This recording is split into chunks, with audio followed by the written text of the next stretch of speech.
What I want to talk to you today is about the role of prices in the modern economy. So what do prices do? Prices tell us how much something costs. How much is a gallon of milk, or how much is it going to cost to fill up your car? But prices actually are much more than that. Prices are also signals that carry information to market participants in an economy. They tell us when to go ahead or when to stop. Let me give you a story of Helen, who is a local dairy farmer, and in her everyday life, Helen needs to make a lot of decisions. She needs to decide how many cows to keep. She needs to decide how much labor to hire versus how much machinery to use.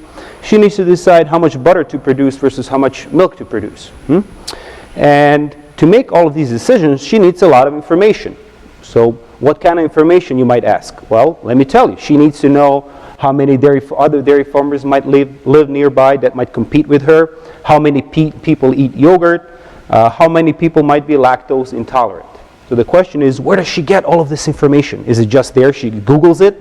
Probably not.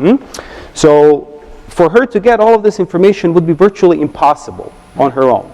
Luckily, Helen doesn't need to know how many people eat butter and how far they are. She doesn't need to know how many babies drink milk, or whether more money is spent on milk or beer. But she doesn't need to know something. She needs to know, for instance, what is the price of different feeds, and what are yield characteristics of different cows. She needs to know the relative price of hired labor versus machinery, and she needs to know what her net earnings might be if she sold her cows and raised pigs instead. All of the other things are provided to her by the market price. So you might ask, Professor, but how does that really work? Does she get a memo from the market saying, like, go ahead and do this? Well, almost. She knows her cost of production, and then if her cost of production is less than what the market price is, what is the market really telling her? It's telling her, Helen, go ahead, go and produce this. If her cost of production is higher than what the market price is, the market is giving her a signal, Helen, you know what, maybe you should go do something else.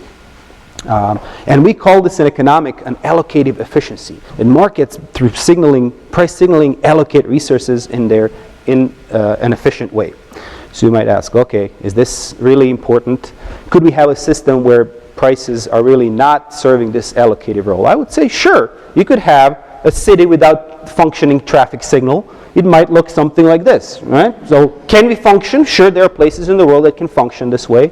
So the same thing is with the market economy. If market prices are not functioning, maybe your name might be North Korea, which might not be the most prosperous place when it comes to economic prosperity, at least.